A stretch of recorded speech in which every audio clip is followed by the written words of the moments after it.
Did you know that lung cancer accounts for 1 in 5 cancer deaths? However, a recent 20-year study confirmed that annual low-dose CT scanning can reduce lung cancer deaths by 95%. That's right, 95%. Virtual Imaging of Atlanta specializes in low-dose CT scanning for cancers and heart disease screening. Visit virtualimagingatl.com for a special holiday offer now through January. Give yourself or a loved one the gift of life this holiday season. Yo, what up, though? It's your boy Jeezy checking in. When it comes to winning cases, call my attorney. Attorney Bryce Durham, the people's champ, 844-4GA-HURT. It's GeorgiaHurt.com. Durham Law Group.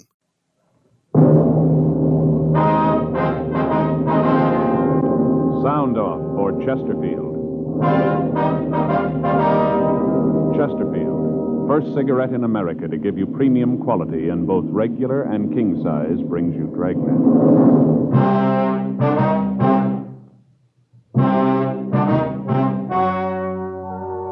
Ladies and gentlemen, the story you're about to hear is true. The names have been changed to protect the innocent.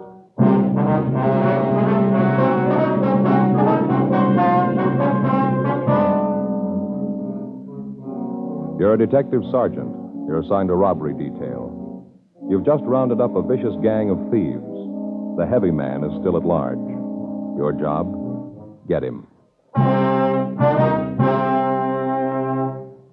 Hello, this is George Fenneman.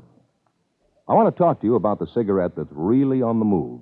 The one everyone's talking about and trying. Chesterfield. First cigarette in America to give you premium quality in both regular and king size. Chesterfield King Size is exactly the same quality and exactly the same blend of tobacco as Chesterfield regular size. There's absolutely no difference, except that King Size Chesterfield is larger, contains considerably more of the same tobaccos. So much more it gives you a 21% longer smoke, yet costs very little more. And Chesterfield King Size contains better tobaccos and is of higher quality than any other king size cigarette. So sound off for Chesterfield. Either way you like them, regular or king size, Chesterfield gives you the best possible smoke.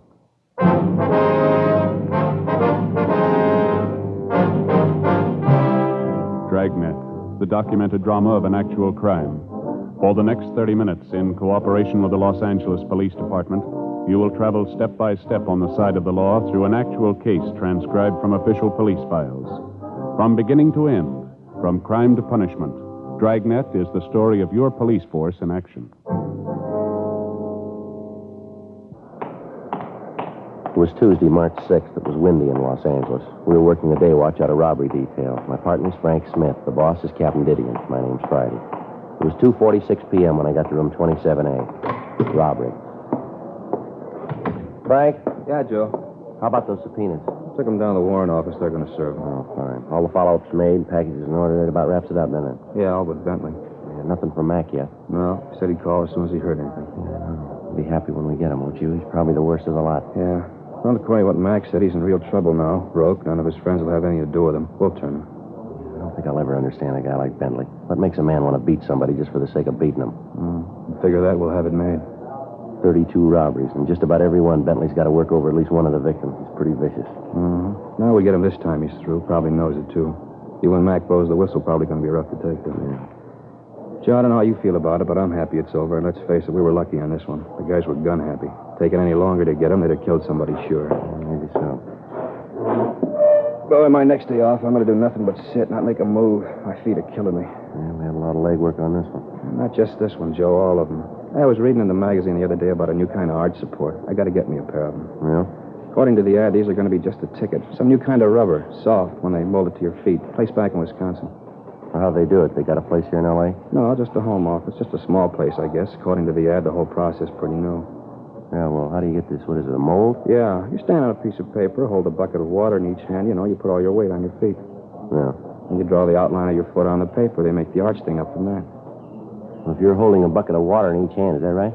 Yeah. Well, how do you use the pencil? What? Well, a bucket of water in each hand, how are you going to draw? Yeah. I'll get it. Robbery Friday. Oh, hi, Faye. Yeah, he's here. Oh, how are the kids? Oh, yeah, sure. I'll put him right on. Frank, it's for you. Your wife seems upset. Thanks, Joe. Hello, honey. Yeah? I can, but what's up? Well, can't you tell me now? Well, why not? All right, honey, I'll be right there. Don't worry now, huh? Goodbye. What's the matter? Something wrong? I don't know. Faye wants me to come right home. Says something's going on. Couldn't she tell you about it on the phone? No, said something about the phone being tapped. We went down to the carpool and started over for Frank's house. For the past 3 months, we'd been working on a case involving a gang that had been operating in the city. During that time, they'd committed 32 armed robberies, and in most instances, they'd beaten their victims for no apparent reason.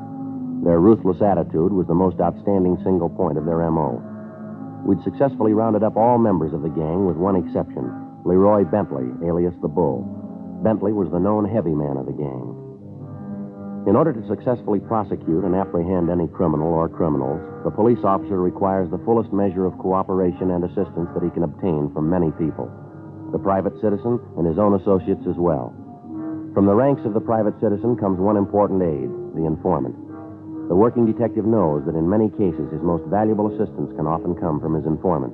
In this particular case, we'd received information that would lead us to Bull Bentley within a matter of days. 3:22 p.m. We arrived at Frank's home. I'm glad you're home, honey. I'm awfully worried. No, Joe. How are you? What's the trouble now? What's this all about this phone being tapped? Well, that's what he said. Who? The man who called. All right, now, honey, can you tell me what this is all about? I got a phone call just before I called you. It was a man. Said his name was Bull Bensler or Bentley. I didn't get it. He said that you thought you were a smart cop, but if you didn't lay off him, he was going to take care of you where it had hurt the most. He threatened the children and me, too. Well, Frank, I don't know what to do. Go on. He said the phone was tapped and we were being watched. Said to tell you he wasn't kidding. He didn't have anything to lose. He sounded real mean. I'm frightened. Do you know this man, Frank? Oh, he is, yeah. We have a warrant for his arrest. Faye, where are the kids? Well, Stacy's in her room playing. I called the school for Mike. The teacher said she dismissed the class. He should be home by now. Frank, I don't know. I'm worried about him. All right, lock the doors. Don't open for anybody. Joe and I will go out and see if we can find Mike. All right, I'm worried sick about him. He should have been home 20 minutes ago. I'll go over and call the captain, Frank. Ask him to send a couple of men out, huh? Thanks, Joe. Don't worry about it, Faye. 2511, please. Yeah, robbery. Hello, Glenn. Is the captain there? It's Friday. I'd like to talk to him. Skipper, this Friday, I'm out at Frank's house. Frank Smith, yeah. Bull Bentley called his wife, threatened her and the kids if he didn't lay off. No, said if he didn't lay off. Well, could you send a couple of men out to stand by? Fine. Mike isn't home from school yet, and Frank's his little boy. Frank and I are going out to look for him. Yeah, I said he'd be watching the house. Who? Yeah, swell. All right, we'll be in as soon as we find the boy. Right, Skipper. O'Donnell and Stewart from the office will be out, Faye. They'll park the car down the street. Watch for him and let him in, won't you? All right, Joe. What about it, Frank? You going to lay off this guy? You want me to? Please find little Mike. All right, honey. We'll find him. Lock the door and don't open it for anyone but O'Donnell and Stewart when they get here. All right, dear. Now, don't worry, huh, honey? We'll find him. Yeah.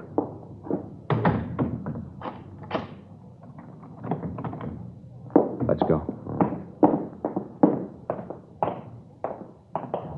Joe, what do you think? I don't know. Tell you one thing. Yeah? I'm scared.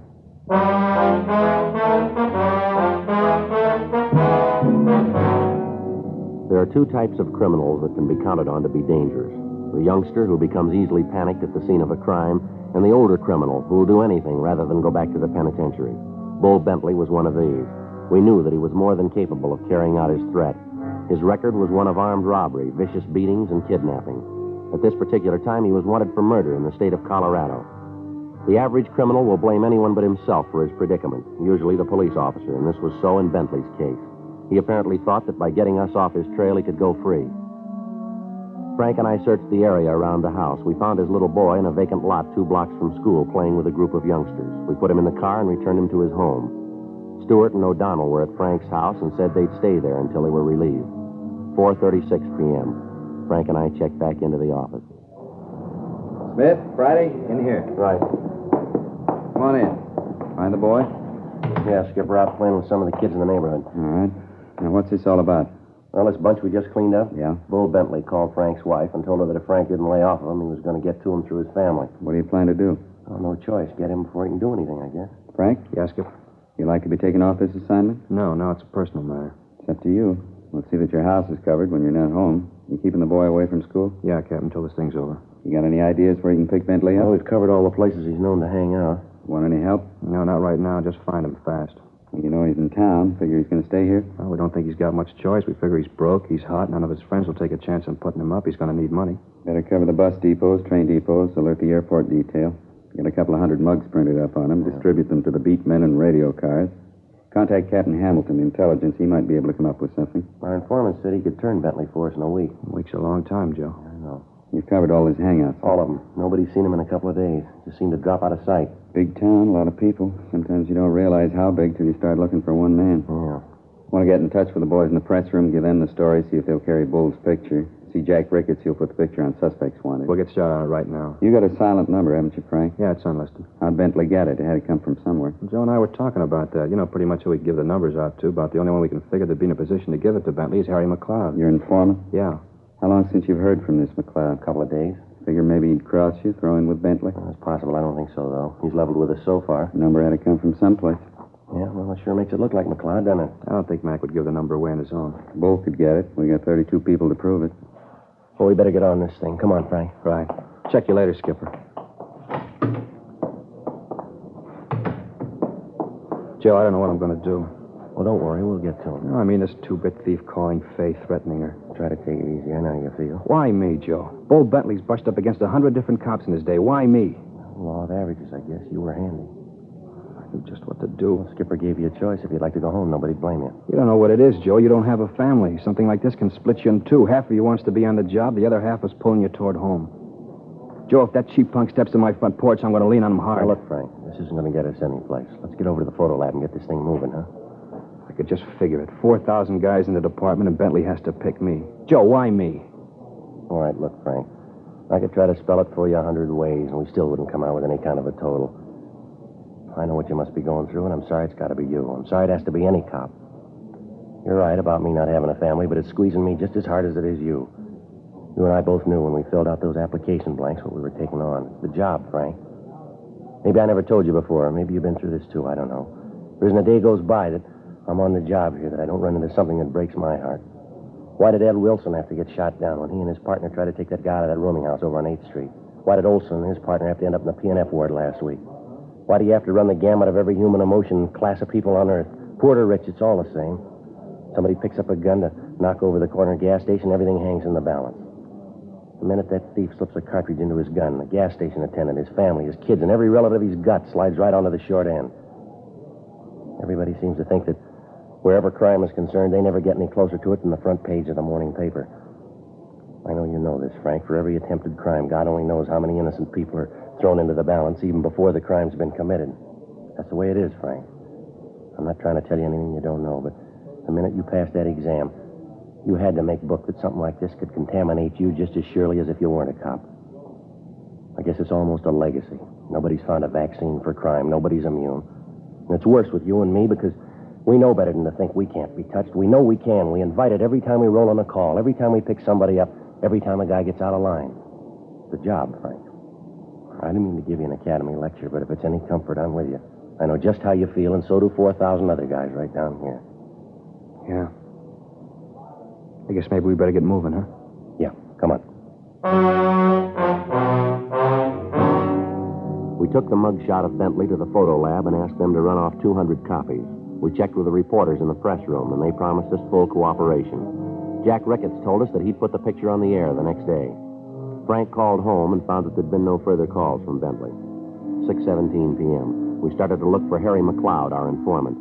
We checked his hotel, but the clerk told us he hadn't been in all afternoon. We started checking his known hangouts. In fear of burning McLeod, we were unable to ask for him by name, which made it necessary for us to canvass each individual place. 9:28 p.m. We located McLeod in a small bar that was known to be frequented by thieves. We walked over to the bar and sat down next to him. We ordered a drink. At the first opportunity, without arousing suspicion, we told McLeod we wanted to talk to him and that we'd meet him down the street, 2 blocks west. We left the bar, got in the car, and drove to the meeting place.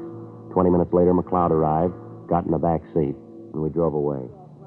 Want to get the radio, Joe? Yeah.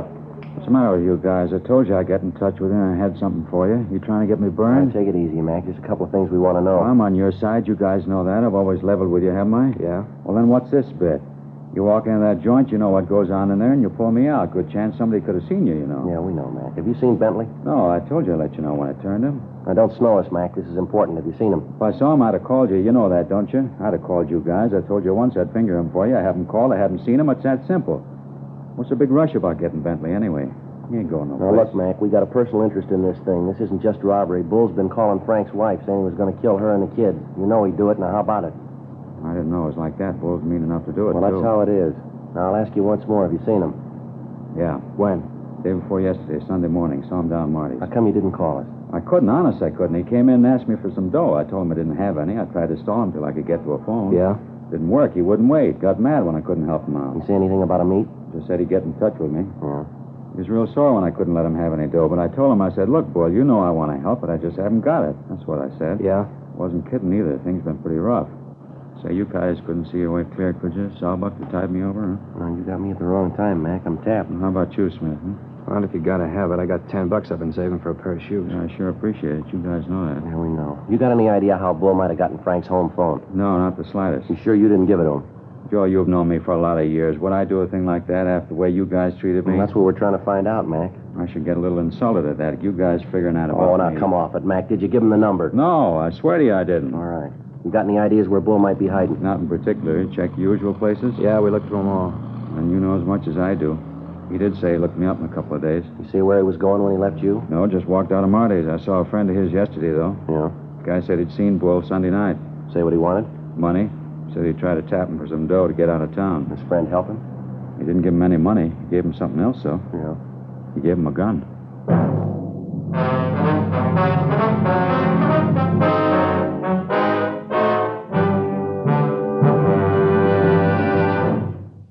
You are listening to Dragnet, authentic stories of your police force in action. Chesterfield is the first and only cigarette in America to give you premium quality in both regular and king size. Just as Chesterfield is the first and only cigarette to tell you what it's made of. Yes, Chesterfield names all its ingredients, so you'll know what gives you the best possible smoke. The world's best tobaccos, pre-tested by laboratory instruments for the most desirable smoking qualities. Pure, costly moistening agents, costly glycerol, and pure sugars which are natural to tobacco. And cigarette paper of the highest purity, the best that money can buy. That's what's in your Chesterfield. Ingredients that give you the best possible smoke. Much milder, with an extraordinarily good taste, and, as confirmed by a well-known research organization, no unpleasant aftertaste. So sound off for Chesterfield. Either way you like 'em, regular or king size, Chesterfield gives you the best possible smoke.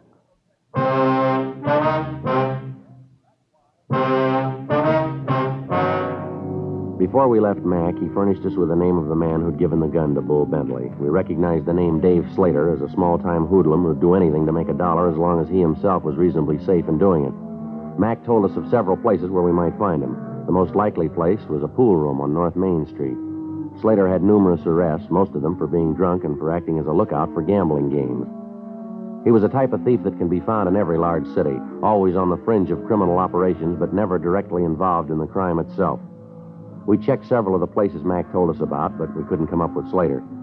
We checked the pool room. The manager was evasive and at first appeared reluctant to talk. We informed him that we knew Slater would be back and that we'd wait for him. The manager asked us to come to the back room with him. He told us that Slater had said that he was going down to the all-night hamburger stand on the corner to get something to eat. We found Slater sitting at the counter. Call it a string of hamburger, all I can see is a bun. I'd be ashamed to sell a thing like this lousy deal, 35 cents for nothing. Slater? Yeah, well, something you want? Police officer, Slater. We want to talk to you. What about? Bull Bentley. Bentley? Never heard of him. We got information you do know him pretty well. Yeah? You tell your pigeon he's lying. I never heard of the guy. Now, let me finish eating. We want to talk to you, Slater. You want to make it here, or would you rather go downtown? Can't you see I'm eating? Now, let me finish. Huh? I got nothing to tell you. I don't know any Bull Bentley. Now, lay off, huh? Come on, you can think better than an empty stomach, Slater. Let's go. Frank and I took Slater out of the restaurant and put him in the car. Once he was in custody, his attitude changed completely. He said he wanted to help us, but that he didn't know Bull Bentley. 10:44. We got back to the city hall. I want to stop by the office, Joe. Call home. All right, I'll be in the interrogation room. You tell us, Skipper. Yeah. In here, Slater. Yeah.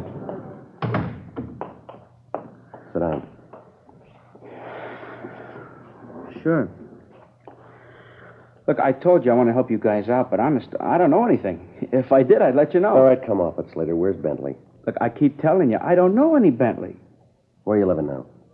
Solly Hotel, West Fifth. How long you been there? A couple of days. You working now? Yeah, a little. Odd job now and then. You know, nothing steady. What do you call an odd job, Slater? Oh, you know, sweep out the pool room, rack the balls for him. Yeah, sure. Now, look, we've known you for 8 years. You never worked a day in that time. Now, how about Bentley? We got a personal interest in him. We want him. We want him bad. Look, I tell you, I don't know any Bentley. Anything new? Yeah, Joe, he called a couple more times tonight. Last time at 10:30, scared Fay half to death. Yeah. Said he knew Mike was home. He knew we were looking for him. Said if we don't stop, it'll get to the kids. Said it didn't matter how many cops we had around the house, he'd get to him. Fay's almost hysterical. O'Donnell called the doctor. Yeah. How about Slater? He come up with anything? No, still says he doesn't know him. Doesn't know him, huh? Listen, Punk, let's you and me get straightened out. What happens to me is one thing. What happens to my family's another. They don't pay me enough money to jeopardize my family. Now, you get this straight. When punks like you and your trigger-happy friends can threaten my family, then something's got to give, and it's not going to be me. Yeah, but I told you. Look, wipe that silly grin off your face, Slater. You feel nice and safe there, don't you? You know, as long as you're in custody, we got to take care of you. Well, maybe you'd like to know that if I have to, I'll take this badge off and walk up one side of you and down the other. Now, I want to know where Bentley is, and I want to know now. We're not stumbling around in the dark. We know you gave him a gun. Let me tell you this, mister. Mark it down. If anything happens to my wife or my kids, you can't run fast enough to get away, because I'll nail you hard. All right, Frank. He's getting pretty tough, isn't he? Just telling you how you stand. Now, come on. Where's Bentley? I told you, I don't know Bentley. All right. Let's get everything out of your pockets. Get it on the table.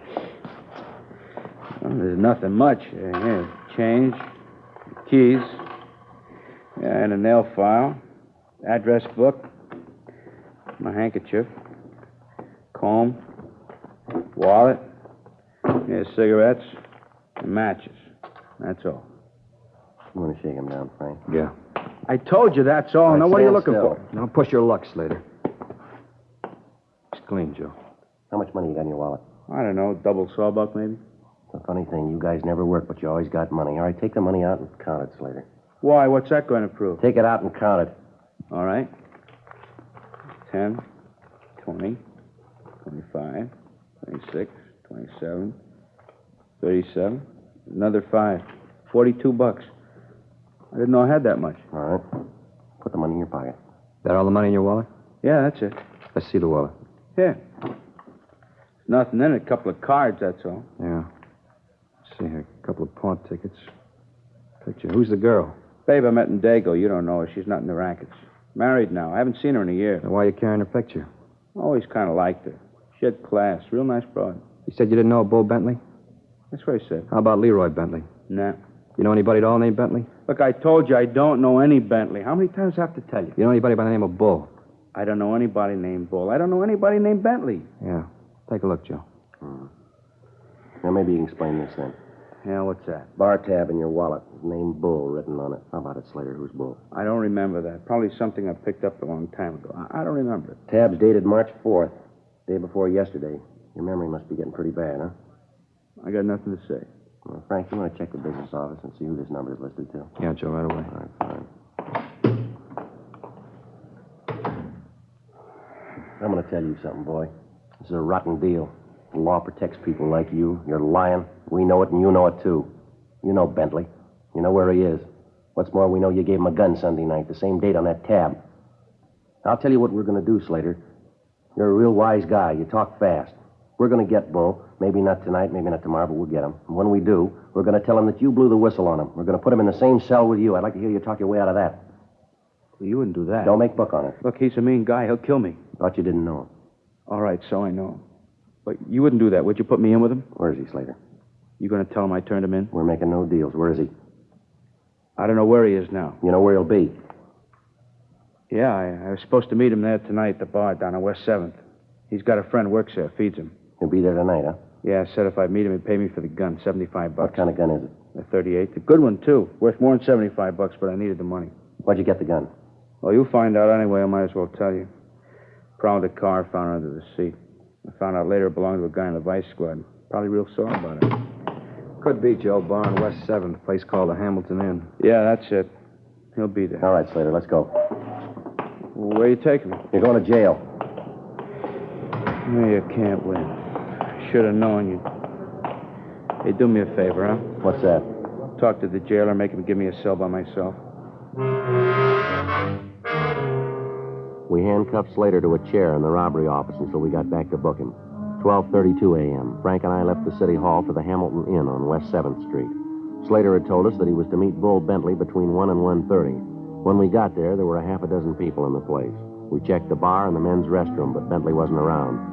We went back to the car, drove down the street to a closed service station, and parked where we could keep both doors of the restaurant under surveillance. 12:50, 1 a.m., 1:15. We waited. 1:35. Joe, that him? I don't know. It might be. Let's take a look.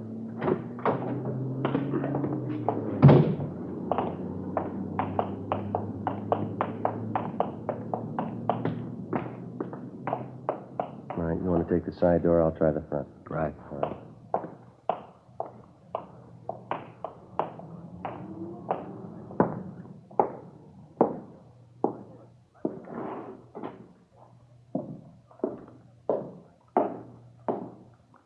I don't see him, Joe. Wait a minute. That him? Going in the phone booth back there? Yeah. Right, come on.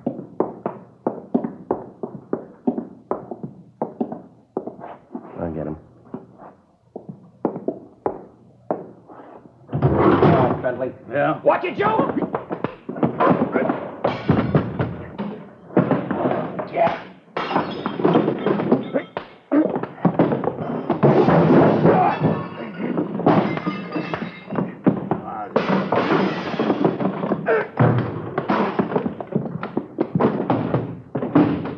Watch it, Frank.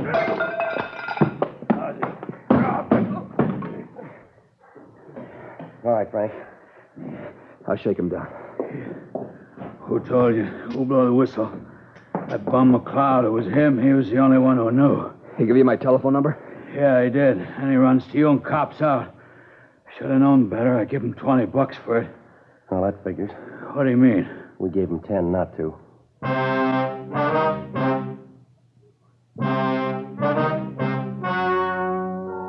The story you have just heard was true.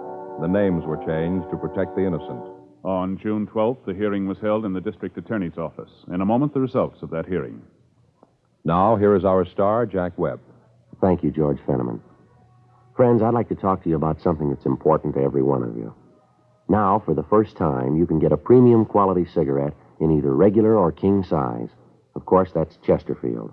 Both regular and king size Chesterfields are made of the proven ingredients that give you the best possible smoke. Both are much milder, with an extraordinarily good taste and no unpleasant aftertaste. Yes, there's no difference between the two, except king-size Chesterfield is larger, contains so much more of the same tobaccos, it gives you a 21% longer smoke, yet it costs very little more. So remember, either way you like them, regular or king-size, Chesterfield gives you the best possible smoke.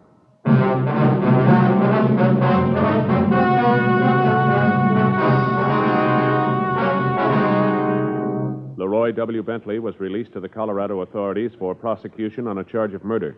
A hold was placed on him for the state of California in the event he is paroled. He was convicted and is now serving a life sentence in the Colorado State Penitentiary without possibility of parole. Although David R. Slater was guilty of aiding and abetting a felony, a complaint could not be issued due to the fact it could not be proved that Slater knew Bentley was an ex-convict when he gave him the gun. He was filed on for petty theft in Division 7. He pled guilty and was sentenced to 90 days in the county jail.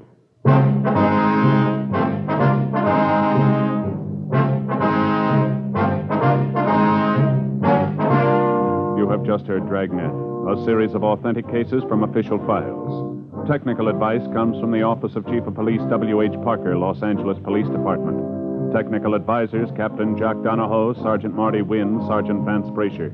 Heard tonight were Herb Ellis, June Whitley, Jack Crucian. Script by John Robinson. Music by Walter Schumann. Hal Gibney speaking. These great programs sound off for Chesterfield. Radio, Dragnet, the Dean Martin and Jerry Lewis Show, and every weekday Arthur Godfrey time. On television, Dragnet, Gangbusters, Arthur Godfrey and his friends, and the Perry Como Show. Tomorrow, you'll want to sound off for Chesterfield, because either way you like them, regular or king size, Chesterfield gives you the best possible smoke. Chesterfield has brought you Dragnet, transcribed from Los Angeles.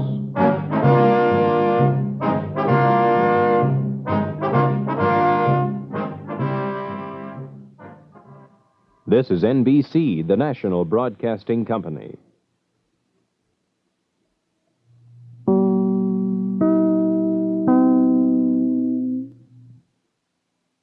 With Lucky Land Slots, you can get lucky just about anywhere. Dearly beloved, we are gathered here today to... Has anyone seen the bride and groom?